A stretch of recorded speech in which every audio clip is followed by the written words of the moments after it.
everybody. All right, just a couple things on our game yesterday. Again, proud of our team. It was a beautiful day and just a fun game to be a part of. Offensively, really just played, I thought, really with a lot of precision and very crisp. Just good execution. Proud of the guys playing to a standard. We were explosive, had 6 plays of 20-plus yards, 10.8 yards per carry. So very balanced there, and had some individual guys really take advantage of their opportunity. Thought Cade was very efficient, and again, didn't punt at all. And our offensive line guys, good to see them continue to step up and just take what we got and find a way to go get it done. And then defensively, the 2 turnovers were 2 just great individual plays. As I said last night, the goal line stop at the end, that was good to see that with a bunch of just young guys out there battling. Had a couple sacks. I think Jamal got his first sack of the year, but did not play great. They didn't score a lot of points, but just didn't play well from an assignment standpoint. We just had too many guys that were poor with their eyes and not reading their keys and getting out of their gaps, trying to do too much instead of staying in their gaps, swimming over, or backer not playing over the top, or just some things you got to do assignment wise when you're playing option football. But again, proud of the guys. We had a couple busts. Obviously, the big play there for the 1 score, but a lot of good things. Good to see a lot of young guys get a chance to play, get a chance to get all the seniors in there. So, did what we needed to do, and now it's on to the next one. And hard to believe it's the end of our season, regular season, and the season's gone by. I'm proud of our team for putting themselves in this position to be where they are right now. It's a great opportunity to play, in a rivalry game, and this is a game that's got a lot of national significance as well. So fun to be a part of that. Look forward to competing our butts off in it, and hopefully get a few guys back this week health-wise that hopefully will give us a best case scenario from a personnel standpoint as we get ready to take on a really, really good South Carolina team. Any questions?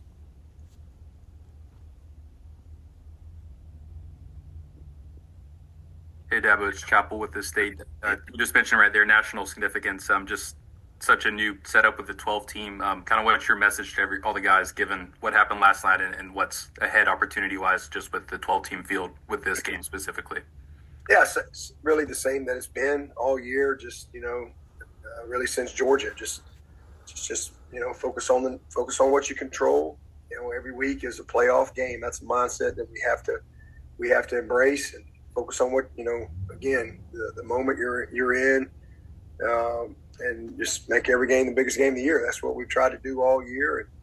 And we wish we were 10-1, but we're 9-2, but we put ourselves in position to, and we've got a 2, I don't know what will be ranked, but 2, I don't know, probably top 15 teams that are, it'd probably be the highest ranked rivalry game in the country.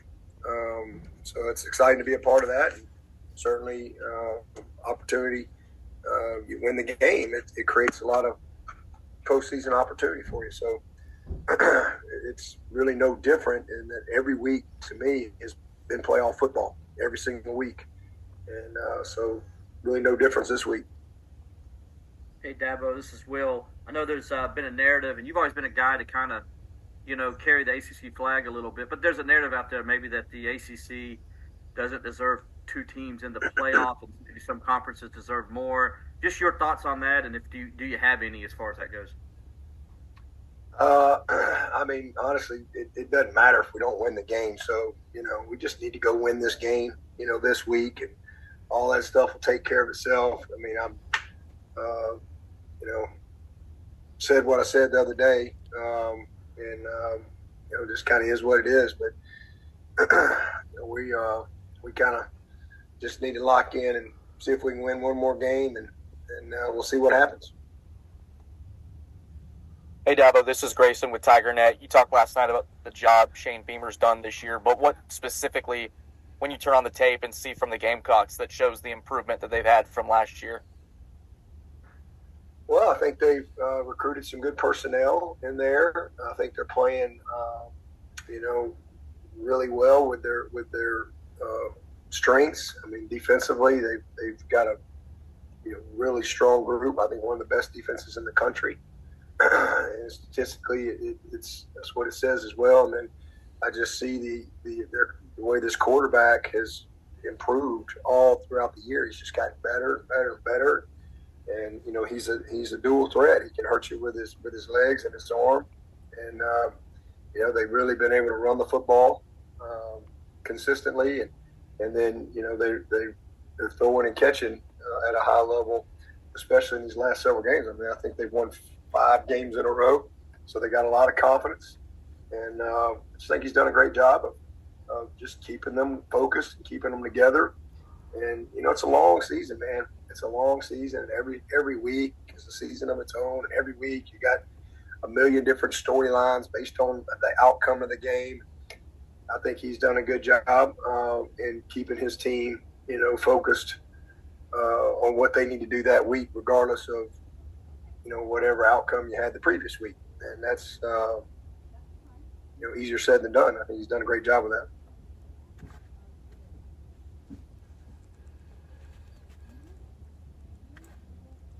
Anyone else for Coach? Hey, Dabo, Jason from TCI. You talked in your opening about getting some guys back. Anybody specifically you think you might be back this week? We'll know more by Tuesday, but we're hopeful that we're going to get our linemen back. That's what we're hoping. But we'll see how they ran today. We'll see how they look tomorrow night. I think by Tuesday I'll have a little better feel, but we're trending in a good direction, so hopefully that'll stay the case. And we should get Brandy back. Brandy he's just had a little strain in his hamstring, and kind of tweaked that, and wasn't able to go this week, so should get him back. He was feeling a lot better, so feel good about that. I do think we'll get RJ back as well. Feel like he's heading in a good direction, and then we'll just see on a couple of these other guys. Dabo, this is Larry.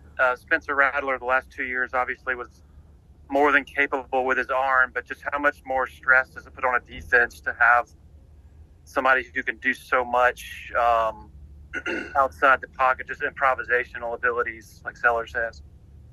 All you got to do is, watch what Cade Klubnik's done this year. I mean, it's been the difference in our season.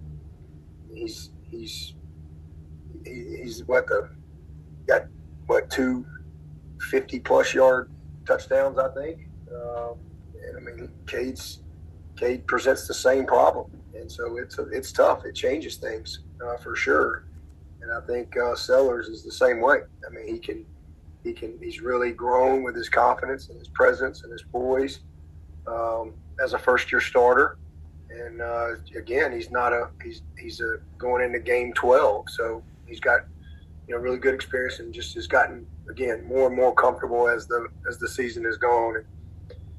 But when you've got a guy who can throw it and run it, like he and Cade, puts a lot of pressure on the defense, and there's a lot of times that the chains move. When you really had them stop, but the quarterback just made a play. And Cade has done that a million times, and Sellers has as well. I think he's the second leading rusher on the team. So it's going to be a big challenge for sure. Hey, Dabo, it's Chapel. You mentioned Tyler Venables, I think, got banged up last night. Any update on him?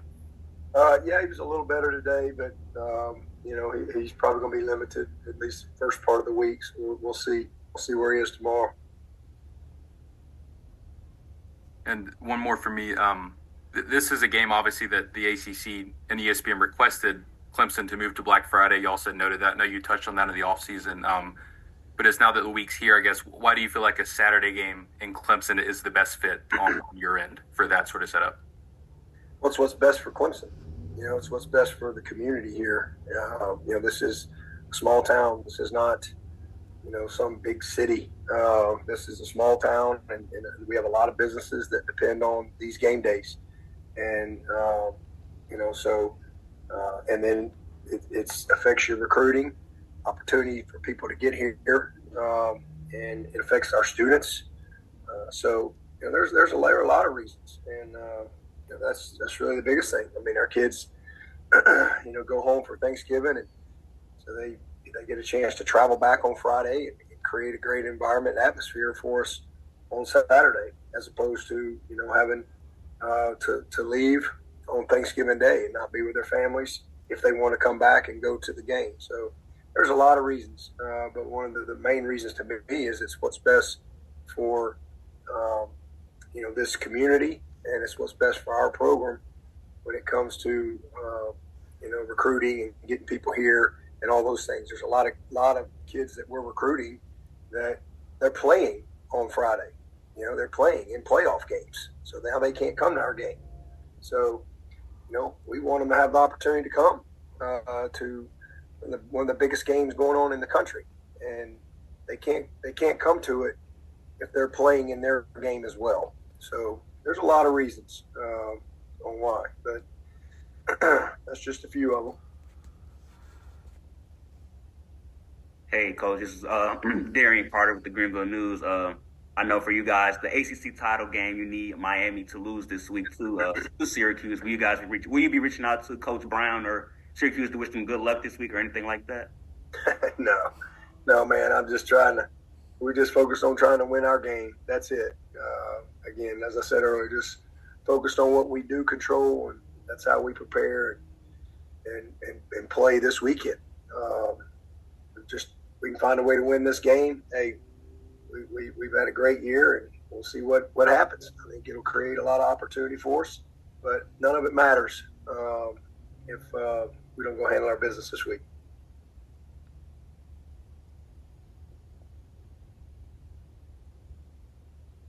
Anyone else for Coach? All right, thank you, Coach.